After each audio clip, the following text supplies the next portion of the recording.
demonstrates that the theory of evolution is useful for making sense out of biological observations. In my last video, I addressed a prevalent misconception regarding evolution and the fossil record, namely the claim that there are no intermediate fossil forms. By critically examining this claim, I showed that those who make it are usually harboring fundamental misconceptions about how evolution works. The purpose of this video is to explore several examples of fossil intermediate forms that were predicted using evolutionary theory prior to their eventual discovery. This will illustrate the predictive power of evolutionary theory and once again show that evolution is real science. Before we look at some examples of actual intermediate forms, it is important to clear up one other misconception. It is sometimes argued that a fossil specimen cannot be considered an intermediate form unless it has been shown to be the direct ancestor of an existing species or group of species. This argument sets up an impossible task because, in the words of paleontologist Colin Patterson, fossils may tell us many things, but one thing they can never disclose is whether they were the ancestors of anything else. Those who make this argument often do so precisely because they know that it is impossible to definitively determine ancestry based solely on fossil evidence. Any proposed transitional fossil could therefore be disputed on these grounds. The reply to this flawed argument is to point out that evolution proceeds in a branching pattern of descent, and not along a linear line from one species to the next. Therefore, at any given point in time, there will likely be many possible lineages that exhibit intermediate characteristics, even though only one of these lineages represents the direct ancestor of an existing group. Even though we cannot predict the exact combination of characteristics that should be found in an ancestral species, we can specify which sets of features must have changed and make predictions about what such changes would look like if evolution by common descent has occurred. Then we can look for fossils with those characteristics to test our predictions. Evolution is real science because it has been used to make innumerable such predictions about which intermediate forms should be found and when they should occur. These predictions are repeatedly confirmed by incredible new fossil discoveries. For the remainder of this video, we will explore some examples of fossil intermediate forms that were predicted to exist before they were actually discovered. The first example involves the evolution of frogs and salamanders from ancient amphibians. Modern molecular studies have suggested that, among the three existing groups of amphibians, frogs and salamanders are more closely related to each other than to the worm-like caecilians. Based on this evidence, paleontologists used evolutionary theory to predict the existence of a creature with a combination of frog-like and salamander-like features that should have existed prior to the earliest known frogs and salamanders in the fossil record. This prediction was confirmed by the discovery in Texas of the fossil remains of Gerobatrachus, a primitive amphibian that existed approximately 290 million years ago, well before the earliest fossil evidence of recognizable frogs and salamanders. Gerobatrachus is an intermediate form that fits neatly into the gap between frogs and salamanders. This intermediate form exhibits a unique mosaic of features in its teeth, ears, limbs, and backbone that all suggest it was close to the origin of modern frogs and salamanders. A second example involves the evolution of turtles. Turtles are unique among existing reptile groups in that they have a beak instead of teeth, and their bodies are protected by a bony shell. In modern-day turtle embryos, the lower shell forms first, and then the ribs and backbone expand and widen to form the upper shell. Based on this evidence, some herpetologists have hypothesized that the lower shell probably formed first in turtle evolution, followed by an outgrowth and broadening of the ribs and the backbone to form the upper shell. Paleontologists predicted that the oldest turtles should show evidence of these changes. This prediction was confirmed by the discovery of the fossil remains of the oldest known turtle in deposits from China. 3 specimens of this species, named Odontocales, were fossilized in rocks dating back to 220 million years ago. Just as predicted, this intermediate form had a full set of teeth and no beak. Also as predicted, it had a complete lower shell and an incomplete upper shell made from broadened ribs and backbone. This evidence confirms the hypothesis that the lower shell evolved first, followed later by the upper shell.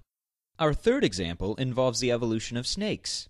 Evidence from the morphology and development of existing snakes suggests that they evolved from a limbed ancestor. Molecular evidence also supports this hypothesis, showing that, among living animal groups, snakes are most closely related to lizards. In fact, the most primitive existing snakes, pythons and boa constrictors, have tiny nub-like legs beneath their skin and minuscule half-inch claws that protrude out from their bodies. Based on this evidence, paleontologists used evolutionary theory to predict the existence of primitive snake fossils with evidence of limbs. This prediction was confirmed by the discovery of the fossil remains of the oldest known snakes, dating back to around 90 million years ago, each of which shows evidence of hind limbs. Among these fossils is the most primitive known snake, Nahash, found in 90 million year rocks from Argentina. This specimen not only shows evidence of robust, functional hind limbs, but also a pelvis supported by a sacrum. All of these features were predicted to be found in the limbed ancestors of snakes.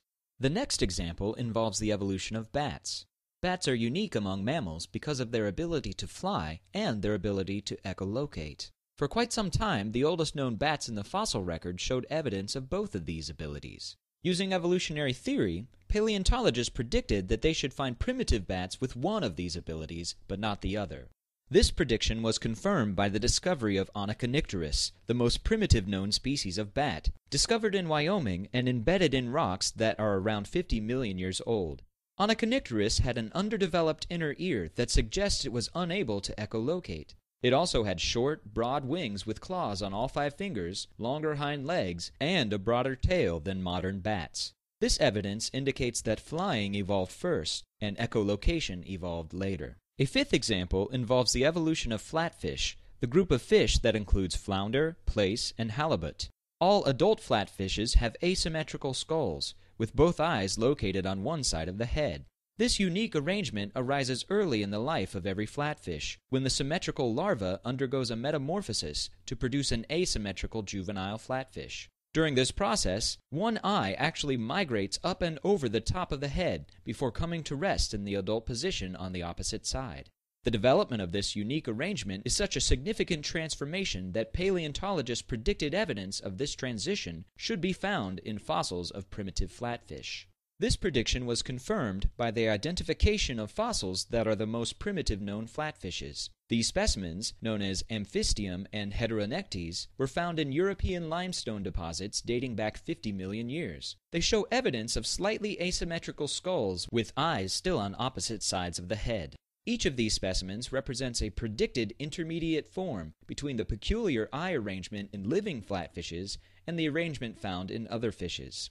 Our final example involves the evolution of sirenians, the group of mammals that includes manatees and dugongs. Sirenians are fully aquatic mammals with flippers and no hind limbs. Morphological and molecular evidence indicates that, among existing species, the sirenians are most closely related to elephants.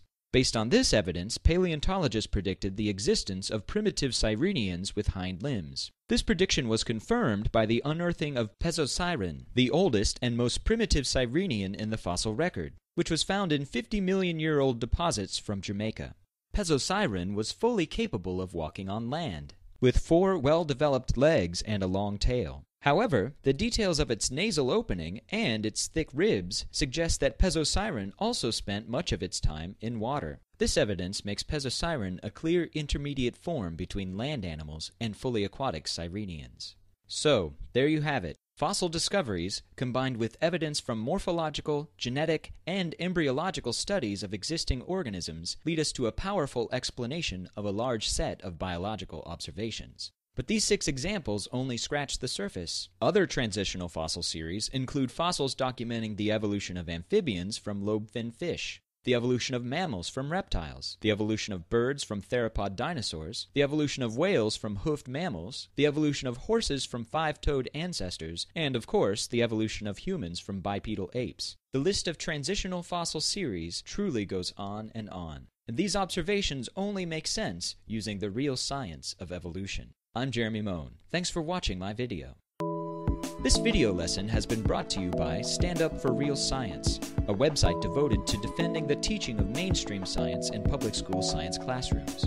Visit us at www.anevolvingcreation.net/standup.